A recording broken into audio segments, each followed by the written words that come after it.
Herkese merhaba. Bugün size acayip güzel bir tarifim var. Bu benim arkadaşlarımın beni böyle sabah kahvaltısında böyle eve oturmaya, misafirliğe falan çağırdıklarında çok yaptığım tariflerden bir tanesi. Şimdi sabah kahvaltıda insan böyle hamur işi bir şeyler istiyor. Poğaça yapar da bize şundan yap filan. Fakat böyle klasik standart bir şey yaptığınızda herkes diyor ki ama Arda ya biz senden böyle hani değişik bir şey istiyorduk filan. İşte bu o değişik şeylerden biri. Eğer tarifi böyle yaparsanız mükemmel bir misafirlik poğaçasını yapmış olacaksınız.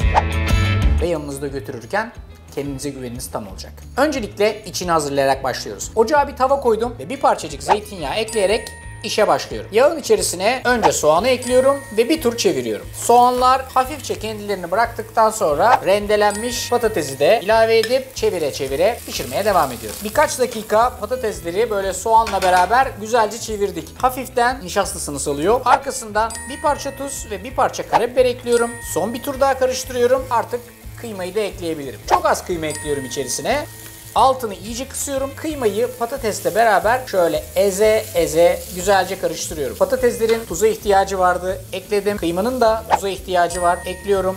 Ve yine küçük bir tutam karabiber lezzeti arttırmak için. En son bağlamda bu tarifin çok seveceği baharatlardan bir tanesi olan mahlepten de şöyle bir çay kaşığı kadar içerisine ekleyeceğim. Sonuç mükemmel olacak. Hepsini beraber kısık ateşte kıymayı topaklanmadan karıştırıyorum. İşte bu bizim iç harcımız. Ocağın altını hiç yüksek ateşe almadım. Tamamen orta ateşte kıymayı hiç topaklandırmadan güzel pişirdim. Zaten ortalığa mis gibi bir koku yayıldı. Şimdi gelelim bunun poğaça kıvamını hazırlamaya. Kabın içerisine bir tane yumurta, bir tane de yumurtanın sadece ve sadece beyazını ekliyorum. Diğer yumurtanın sarısını, üstünü fırçalamak için ayıracağım. Tamamen sarısıyla beyazını ayırdıktan sonra da işleme devam. Önce yumurtanın şöyle sarısıyla beyazını bir çırpıyorum. Arkasından üzerine bir bardak kadar sıvı yağ ilave ediyorum. Çırpmaya devam ediyorum. Bir bardak kadar yemeklik yoğurt ilave ediyorum ve aynı şekilde çırpmaya devam ediyorum. Ve en son olarak da erittiğim ama asla ve asla çok sıcak olmayan tereyağını da ekleyip çırpmaya devam ediyorum. Tereyağınız çok sıcak olur ve çırpmadan eklerseniz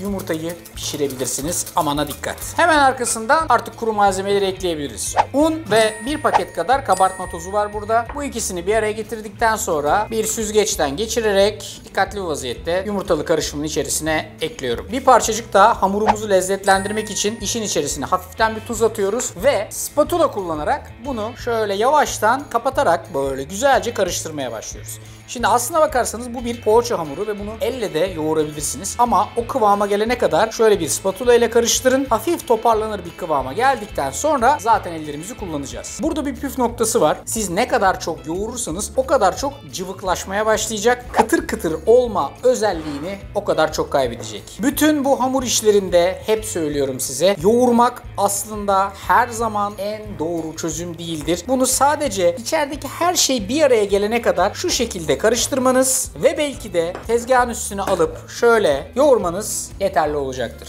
İnanın bana. Gördüğünüz gibi son derece güzel kıvamda. İçerideki yağlı dokuyu görebiliyorsunuz. Bu da bana yeter. Aşağı yukarı 3'te 1'lik kısmını üzeri için kenara ayırıyorum. Ve sizi tarifi içerisinde pişireceğim ve arkasından da misafirliğe giderken güvenle ve rahatça yanımda götürebileceğim kırmızı kapaklı borcam arkadaşımla tanıştırıyorum. Bu benim son derece rahat kullandığım, hem pişirmede hem saklamada yanımda götürmede kullandığım en nadide arkadaşlardan bir tanesi, benden söylemesi. Eğer isterseniz süslemek ve birazcık daha lezzetini arttırmak için içine de koyabilirsiniz. Ama ben şu şekilde bir tane tabanına koyuyorum. Biberiye komple, hiç yağlamaya gerek yok. Bu zaten yeterince yağlı bir hamur. Alıyorum kırmızı kapaklı Paşabahçe borcam kalıbımın içerisine güzelce yerleştiriyorum ve elimle hafiften bastıra kenarlardan yukarıya doğru yürütüyorum. İyice köşe vermeye çalıştım. Yukarıya doğru yürüttüm. Paşabahçe kırmızı kapaklı borcamın içerisini tamamen bu gördüğünüz harçla bezedim. Şimdi artık burada yaptığımız güzel ve lezzetli içi bunun içine transfer etme zamanı. İçi pişer mi diye bir endişeniz mutlaka vardır diye tahmin ediyorum. Ama unutmayın, bu güzel ve lezzetli bir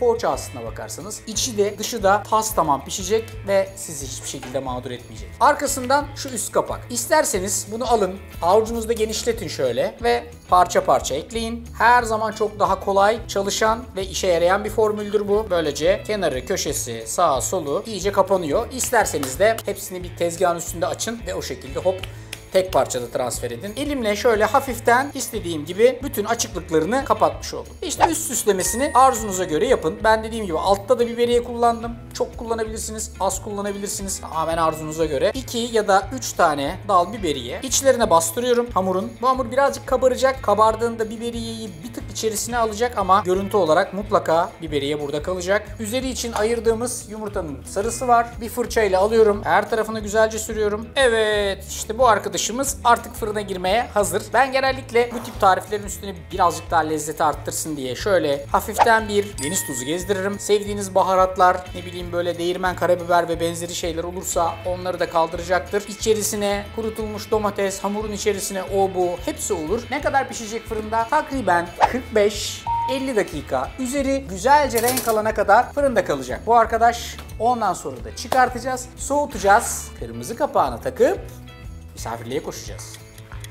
45 dakika sonra bu arkadaşın durumu bu. Bıçakla kenarına kazıma mazıma hiçbir işlem yapmadım. Tas tamam vaziyette sizin karşınıza koydum. Aslında yapacağım şey şu: birazcık soğuduktan sonra Paşabahçe kırmızı kapaklı borcamı kapatacağım. Alacağım yanımda, götüreceğim. Orada da açıp böyle yapacağım. Buyurun, sabah kahvaltınız, işte nefis poğaça. Ama size bir de tabanını göstermek istiyorum. Bakınız, şöyle bir tahta aldım. İsterseniz bu türlü, isterseniz öbür türlü servis ederken de hop ters çevirdim. Elimi çok da yakmadan. Bu varken daha kolay tabii. Şu şekilde bak. Şunun güzelliğini Allah aşkına, şu kokuyu bir duysanız fevkaladenin de fevkinde. Bak, üstü kenarı köşesi mükemmel bir vaziyette pişmiş. Dilimleyip servis edip işi bitirebilirim. Ya da tekrardan kırmızı kapaklı Paşabahçe borcamımın içerisine alıp direkt olarak götürebilirim. Efendim, sizin için iri boy, kocaman, büyükçe, içi patatesli ve kıymayla doldurulmuş nefis bir poğaça yaptım. Bundan bir dilim böyle çıkaracaksın. Bak. Şunun şu güzelliğine bak. Dumanlar tutuyor ve şöyle. Yer misin? Ne kadarını bitireyim, ne kadar bitirmeni tercih edersin? Bu yetmez mi? Tamam, sen de Paşabahçe kırmızı kapaklı borcamına koyar götürürsün. Tarif burada. Görüntüsü de bu. Şaheser. Hepinize afiyet olsun.